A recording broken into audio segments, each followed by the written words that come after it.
Welcome everyone to our YouTube channel. आज के video में partial differential equation of first order and first degree ये topic का 13th problem study करेंगे। तो देखिए क्वेश्चन आपके सामने है, ये प्रॉब्लम हमें सॉल्व करना है। इंपॉर्टेंट प्रॉब्लम है, ऑलरेडी इसके पहले 2-3 बार एग्जाम में आ चुका है। अगर ये फिर से रिपीट होता है तो आपको सॉल्व करते आना चाहिए।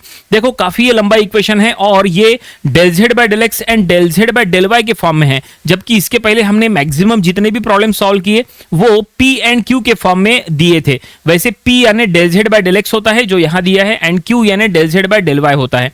तो चलो हम फिलहाल ये प्रॉब्लम सॉल्व करेंगे और ये प्रॉब्लम सॉल्व करने के लिए हम वही फार्मूलीज और वही रूल्स का यूज करेंगे जो हमने पार्शियल डिफरेंशियल इक्वेशन के फर्स्ट लेक्चर में बताए थे। तो अगर आपने वो फर्स्ट लेक्चर नहीं स्टडी किए हैं तो आप यहाँ से स्टडी कर लीजिएगा, उससे आपका पूरा बेसिक कॉन्सेप्ट क्लियर हो जाएगा। तो इसको सॉल्व करते समय हमें सबसे पहले क्या करना है, सबसे पहले ये गिवन डिफरेंशियल इक्वेशन को लैग्रेंजियस लीनियर पार्शियल डिफरेंशियल इक्वेशन के स्टैंडर्ड फॉर्म में कन्वर्ट करना है।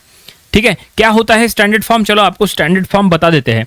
देखो स्टैंडर्ड फॉर्म ये है, P P plus Q Q is equal to R. ठीक है, capital P capital Q capital R दिख रहा है और बेस में स्मॉल p स्मॉल q आपको दिख रहा है। स्मॉल p यानी होता है del Z by del X जो यहां पे दिख रहा है, और स्मॉल q यानी होता है del Z by del Y जो यहां पे आपको दिख रहा है। ठीक है, तो हमें सबसे पहले क्या करना है, सबसे पहले ये गिवन डिफरेंशियल इक्वेशन को ये स्टैंडर्ड फॉर्म में कन्वर्ट करना है। ये स्टैंडर्ड फॉर्म को बोलते हैं लैग्रेंजियस लीनियर पार्शियल डिफरेंशियल इक्वेशन का स्टैंडर्ड फॉर्म। इसमें आप देख सकते हैं कि जो R वाला टर्म है वो राइट साइड में है, जबकि आप यहाँ पे जो गिवन क्वेश्चन है यहाँ इक्वल टू के राइट साइड में कुछ भी नहीं है। तो हमें बस क्या करना है, यहाँ पे ये mx माइनस एल वाई वाला जो टर्म है इसको हमें उधर शिफ्ट करना है। जब हम इसको इधर शिफ्ट कर देंगे तो वो स्टैंडर्ड फॉर्म में चले जाएगा। ठीक है, और एक बार वो स्टैंडर्ड फॉर्म में गया तो फिर हमें क्या करना है, यहाँ से p एंड q बाहर निकालना है। p q r ये सब बाहर निकालेंगे। P Q R का यूज करके फिर हम ऑक्सिलरी इक्वेशन तैयार करेंगे और फिर ऑक्सिलरी इक्वेशन का यूज करके हम सॉल्यूशन फाइंड आउट करेंगे। हमें दो सॉल्यूशन फाइंड आउट करना होता है, पहला in the form of U and दूसरा in the form of V, और एट द लास्ट दोनों सॉल्यूशन का यूज करके हमें जनरल सॉल्यूशन तैयार करना होता है। ठीक है, काफी लंबा प्रोसेस होता है, तो वीडियो पूरा देखिए ताकि पूरा आपको समझ में आ जाए। जैसा हमने कहा ये इंपॉर्टेंट प्रॉब्लम है, एग्जाम में रिपीट होता है ये प्रॉब्लम। तो हम यहाँ लिख लेंगे गिवन डिफरेंशियल इक्वेशन इज, ठीक है, जो दिया हुआ है वो हम यहाँ एज इट इज लिख लेंगे। तो फिलहाल हम यही से इसको कॉपी कर लेते हैं। ठीक है, तो ये हमने कॉपी कर लिया है और अब जैसा हमने कहा इसको Lagrange's linear partial differential equation के स्टैंडर्ड फॉर्म में कन्वर्ट करना है।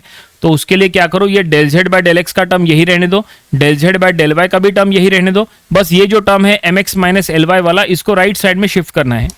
ठीक है, बस ये दो टर्म्स उठा के आपको उधर शिफ्ट करना है। ठीक है, तो ये टर्म्स एज इट इज रहेंगी, तो हम इसको कॉपी करके यहाँ पे डायरेक्टली लिख लेते हैं।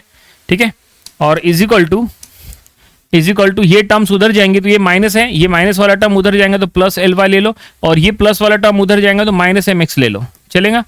और अब देखो क्या ये स्टैंडर्ड फॉर्म में आ चुका है, क्या ये बिल्कुल ये स्टैंडर्ड फॉर्म में आ चुका है। देखो वो स्टैंडर्ड फॉर्म आपको बताए थे, तो ये P P plus Q Q is equal to R के फॉर्म में आ गया है। लेकिन यहाँ पे small p and small q नहीं है ना, जबकि स्टैंडर्ड फॉर्म में स्मॉल p स्मॉल q है। ठीक है, तो हमें काम करते हैं इसको स्मॉल p स्मॉल q के फॉर्म में पहले लिख लेते हैं, उससे ये क्लियर हो जाएगा। तो हम यहाँ लिख लेंगे put that is small p यानी del Z by del X, okay, and small q यानी del Z by del Y. ठीक है, मीनिंग वही होता है। तो फाइनली ये ऐसा होगा mz minus N Y of small p plus nx minus L Y of sorry L Z है of small q equal to right hand side same है L Y minus M X. तो ये देखिए finally जैसा हमने कहा ये standard form में आ चुका है। ठीक है, और अब हमें क्या करना है, इसको उसके साथ कंपेयर करना है, वो जो स्टैंडर्ड फॉर्म है उसके साथ कंपेयर करना है।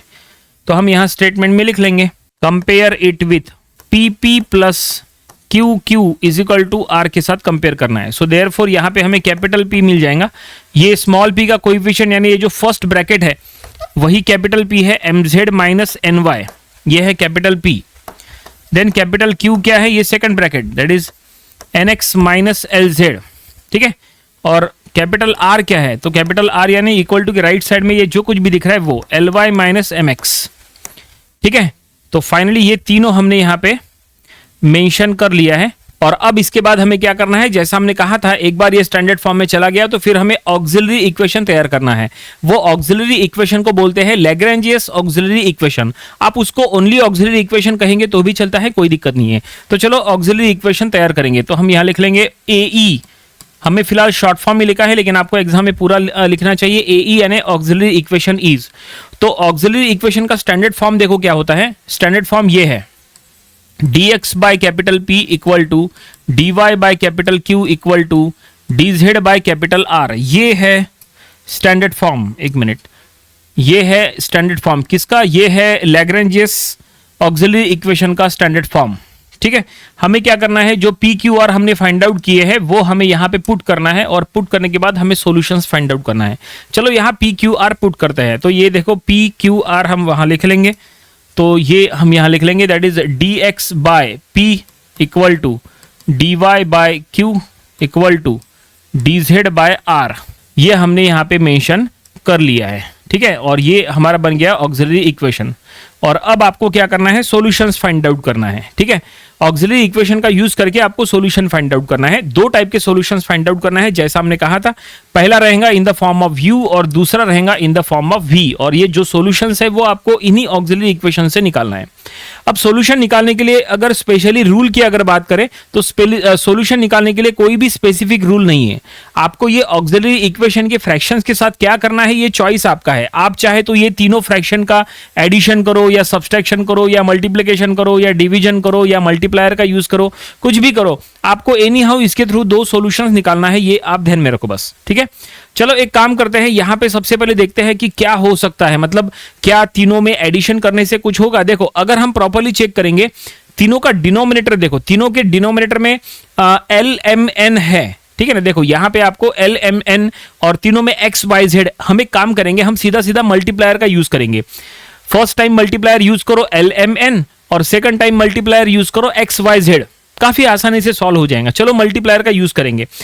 फर्स्ट मल्टीप्लायर से आपको फर्स्ट सॉल्यूशन मिलेगा, सेकंड मल्टीप्लायर से सेकंड सॉल्यूशन मिलेगा। ठीक है, तो देखो, तो हम यहां लिख लेंगे फर्स्ट बाय टेकिंग मल्टीप्लायर। ये देखो हमने यहां स्टेटमेंट में लिखा है by taking XYZ as multiplier. तो ऐसे में देखो तीनों फ्रैक्शन को लेके हम एक रेशियो बनाएंगे और इसको जीरो के साथ इक्वेट करेंगे, so that ratio is equal to, देखो मल्टीप्लायर XYZ है तो क्या करो, न्यूमरेटर को XYZ से मल्टीप्लाई करके ऐड करो, डिनोमिनेटर को भी XYZ से मल्टीप्लाई करके ऐड करो। तो देखो ऐसा x dx plus y dy plus z dz। ये देखिए मल्टीप्लायर का हम यूज कर रहे हैं।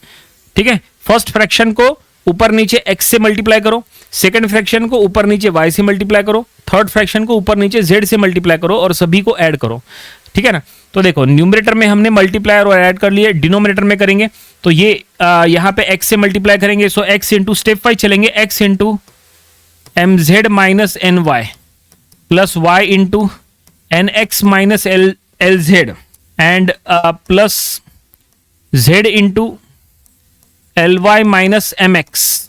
ये देखिए, तो ये देखिए हमने यहाँ पे जैसा हमने कहा मल्टीप्लायर XYZ का हमने यूज किया है, न्यूमरेटर को XYZ से मल्टीप्लाई करके ऐड किए, डिनोमिनेटर में भी XYZ से मल्टीप्लाई करके ऐड किए। ठीक है, अब अगले स्टेप में क्या करो, ये डिनोमिनेटर को सॉल्व कर लो, क्योंकि यहाँ देखो ब्रैकेट्स है, तो यहाँ फर्स्ट ब्रैकेट को x से मल्टीप्लाई करो, सेकंड ब्रैकेट को y से मल्टीप्लाई करो, थर्ड को z से मल्टीप्लाई करो। न्यूमरेटर एज इट इज रहेगा, तो हम यहाँ पे न्यूमरेटर जो है वो यही से कॉपी कर लेते हैं। न्यूमरेटर क्योंकि एज इट इज है तो हम इसको डायरेक्टली यहाँ पे लिख लेते हैं। बस डिनोमिनेटर हमें यहाँ पे मल्टीप्लाई करने के बाद देखते हैं क्या मिलेगा। तो ये मिलेगा mxz minus nxy plus nxy minus lyz। ठीक है, प्लस lyz माइनस mxz। ये देखो, और अब डिनोमिनेटर में चेक करो, सभी टर्म्स जो है वो कैंसिल हो रही है। ये देखो mxz प्लस है, ये माइनस है, ये nxy प्लस माइनस है और lyz यहाँ प्लस माइनस है। ठीक है, और अब यहाँ पे जो बचा है वो लिख लो। तो क्या बचा है, तो यहाँ पे न्यूमरेटर तो एज इट इज है और डिनोमिनेटर में जीरो हो जाएगा। देखो न्यूमरेटर एज इट इज और डिनोमिनेटर में हो जाएगा जीरो। ठीक है ना, तो देयरफॉर हम लिख सकते हैं यहाँ पे कि x dx plus y dy plus z dz equal to zero. हम ऐसा लिख सकते हैं क्योंकि लेफ्ट हैंड साइड में यहाँ पे रेशियो करके है, तो 0 हम इधर ले आएंगे। तो इस तरह से अब सॉल्यूशन निकालने के लिए क्या करो, इसको इंटीग्रेट करो। सो हम यहां लिख लेंगे ऑन इंटीग्रेटिंग, इसको इंटीग्रेट करना जरूरी रहेगा तभी आपको सॉल्यूशन मिलेगा। ऑन इंटीग्रेटिंग, इंटीग्रेट करेंगे तो देखो यहाँ पे सॉल्यूशन कैसे मिलता है, बहुत ही आसानी से मिल जाएगा। इसको इंटीग्रेट करो तो ये हो जाएगा x²/2, y का इंटीग्रेशन हो जाएगा y²/2, z का इंटीग्रेशन हो जाएगा z²/2 और कांस्टेंट हम ले लेंगे c1/2।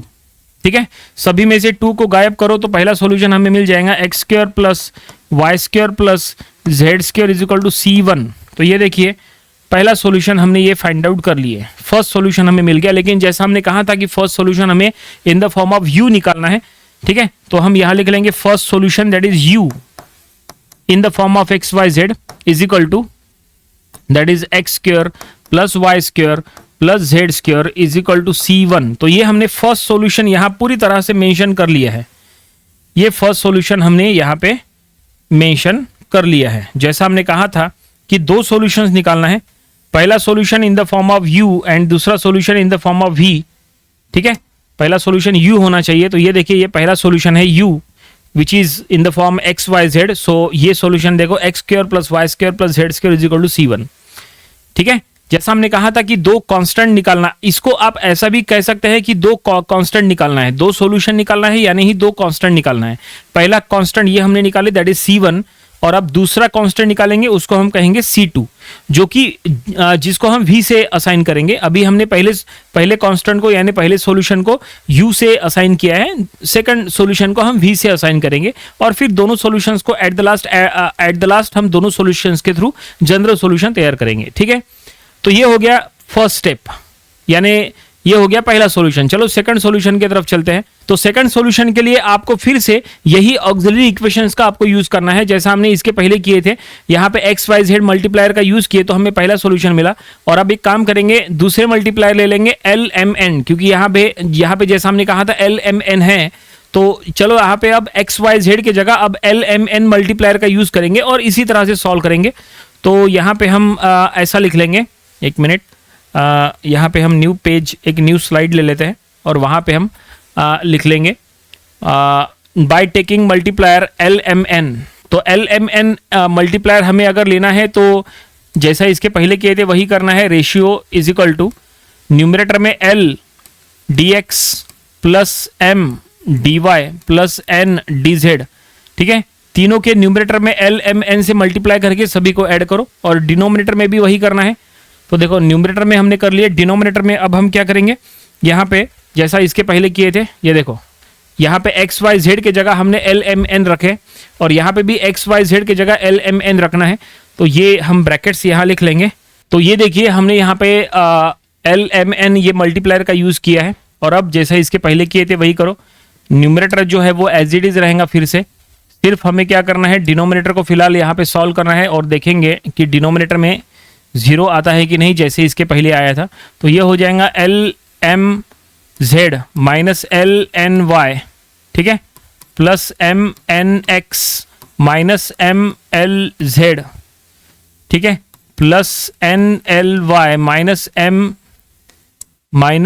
NMX, ठीक है, जो ये देखिए। और अब देखो ये कैंसिल होता है क्या, बिल्कुल जहां तक सभी के सभी कैंसिल हो जाएंगे। देखो LMZ यहाँ पे प्लस में है और LMZ आपको मिल जाएगा। LMZ कहाँ मिलेगा, ये देखो ये माइनस में है, ठीक है ना। थोड़े से वर्ड्स इधर उधर हो गए लेकिन उससे कोई फर्क नहीं पड़ता, ये दोनों कट गए। उसके बाद LNY यहाँ पे प्लस में है और यहाँ पे माइनस में है, ठीक है। उसके बाद MNX ये प्लस में है और ये माइनस में है, कट गया। और अब जो बचा है वो लिख लो। तो यहाँ पे क्या बचा है, ये देखो, ये पहले तो न्यूमरेटर हम एज इट इज लिख लेते हैं। तो ये न्यूमरेटर हमने लिख लिए और डिनोमिनेटर में क्या बचा है, सिर्फ 0। तो डिनोमिनेटर में 0 लिखेंगे। तो हम यहाँ लिख लेंगे LDX + MDY + NDZ = 0। ओके, और अब इसको इंटीग्रेट करो जैसे इसके पहले किए थे, ऑन इंटीग्रेटिंग। तो इंटीग्रेट करना आसान है, ज़्यादा डिफिकल्ट नहीं है। तो LMN तो कांस्टेंट है, तो यहाँ पे हो जाएगा LX प्लस उसके बाद ये हो जाएगा MY + NZ = कांस्टेंट ले लेंगे C2। तो ये हमने इंटीग्रेट कर लिया है और ये हमें सॉल्यूशन मिला है। और अब इसको हम V के फॉर्म में एक्सप्रेस करेंगे। So therefore V of x y z is equal to l x plus m y plus n z equal to C2। तो जैसा हमने कहा था कि दो सॉल्यूशंस फाइंड आउट करना है, पहला in the form of u and second in the form of v। तो दोनों सॉल्यूशंस हमने फाइंड आउट कर लिया है और अब लास्ट में बस दोनों सॉल्यूशंस का यूज करके हमें जनरल सॉल्यूशन यहाँ पे शो करना है। देखो ये हमने सेकंड सॉल्यूशन निकाले, बिल्कुल इसके पहले जैसा हमने एक्स वाई जेड मल्टीप्लायर लिए थे बिल्कुल उसी तरह से हमने यहाँ पे एल एन एम मल्टीप्लायर का यूज किया है और बिल्कुल भी डिफिकल्ट नहीं है, बहुत ही आसान है। ठीक है, ये देखो ये पहला है सॉल्यूशन यानी पहला कांस्टेंट और ये दूसरा सॉल्यूशन यानी दूसरा कांस्टेंट। तो चलो अब हम लास्ट में जनरल सॉल्यूशन लिखते हैं। So now the general solution is, ये आपको मेंशन करना बहुत जरूरी है। देखो जनरल सॉल्यूशन का स्टैंडर्ड फॉर्म ऐसा है, phi of u v equal to 0, ये है जनरल सॉल्यूशन का स्टैंडर्ड फॉर्म। तो इसको ऐसा लिखना है, फाई यू क्या था, तो यू है x square plus y square plus z square and v क्या है, तो ये है l x plus m y plus n z equal to 0। एक मिनट, ब्रैकेट नहीं दिए तो ब्रैकेट कंप्लीट इक्वल टू 0। तो ये देखिए ये हमने यहाँ पे जनरल सॉल्यूशन लिखा है। वो C1 C2 वगैरह यहाँ पे लिखना नहीं है क्योंकि वो तो उसी का वैल्यू है ना। ठीक है, फर्स्ट कांस्टेंट का वैल्यू यानी फर्स्ट सॉल्यूशन और सेकंड कांस्टेंट का वैल्यू यानी सेकंड सॉल्यूशन। तो फाई ऑफ यू वी, देखो ये u, ठीक है चेक कर लेते हैं। ये देखो ये था u x square plus y square plus z square, ये u यानी पहला सॉल्यूशन वो हमने ये लिखे एंड कॉमा v, ये जो v है सेकंड सॉल्यूशन ये हमने यहाँ लिखे एंड बस नीचे में हम स्टेटमेंट लिख देंगे this is the required solution, ये हमने लिख दिया है और फाइनली प्रॉब्लम यहीं पे कंप्लीट हो गया। ठीक है, चलो एक बार क्विकली समझ लेते हैं स्टार्टिंग से हमने अभी तक ये यहाँ पे क्या क्या किया है। ठीक है, ताकि आपको रिवाइज हो जाए। तो सबसे पहले तो एक डिफरेंशियल इक्वेशन दिया था, हमने क्या किया सबसे पहले इसको Lagrange's linear partial differential equation के स्टैंडर्ड फॉर्म में कन्वर्ट किए। Del Z by del x के जगह p पुट किए थे, del Z by del Y के जगह q पुट किए थे। स्टैंडर्ड फॉर्म में आने के बाद हमने कंपेयर किए, कंपेयर करने से हमें p q एंड r मिल चुका है। ठीक है, तो ये हमें मिला था p, ये मिला था q एंड ये मिला था r। फिर इसका यूज करके हमने लैग्रेंजियस ऑक्सिलरी इक्वेशन तैयार किए। तो लैग्रेंजियस ऑक्सिलरी इक्वेशन का ये स्टैंडर्ड फॉर्म था, उसमें हमने p q r पुट किए, वो ये स्टेप है। उसके बाद हमें दो सॉल्यूशंस निकालना है यानी दो कांस्टेंट निकालना है, तो उसके लिए हमने मल्टीप्लायर का यूज करना है। ठीक है, तो एक्स वाई जेड मल्टीप्लायर का हमने पहले यूज किए, आप चाहे तो पहले एलएमएन मल्टीप्लायर का भी यूज कर सकते हैं, जरूरी नहीं है कि हमने पहले एक्स वाई जेड लिए तो आपको भी एक्स वाई जेड करना चाहिए, उससे कोई फर्क नहीं पड़ता, चॉइस आपकी है। तो हमने एक्स वाई जेड मल्टीप्लायर का यूज किए और मल्टीप्लायर का यूज करके हमने पहला सॉल्यूशन निकाले। ये देखो हमने उसको एक्सप्रेस किए as a u in the form of x y z, तो ये पहला सॉल्यूशन यानी पहला कांस्टेंट।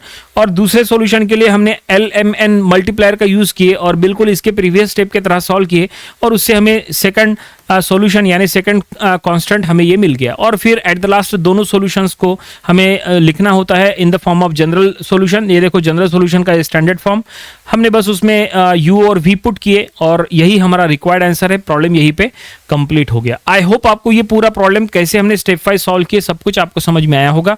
ये प्रॉब्लम आपको अपनी प्रैक्टिस बुक में जरूर से सॉल्व करके देख लेना चाहिए। तो ये था partial differential equation of first order and first degree, ये टॉपिक का प्रॉब्लम नंबर 13। इसके पहले के 12 प्रॉब्लम्स वो भी आप स्टडी कर लीजिए और इसके आने वाले दिनों में हम इसके और भी नंबर ऑफ प्रॉब्लम स्टडी करेंगे ताकि इसकी और अच्छे से प्रैक्टिस हो जाए। तो मिलते हैं नेक्स्ट वीडियो में। Thanks for watching this video.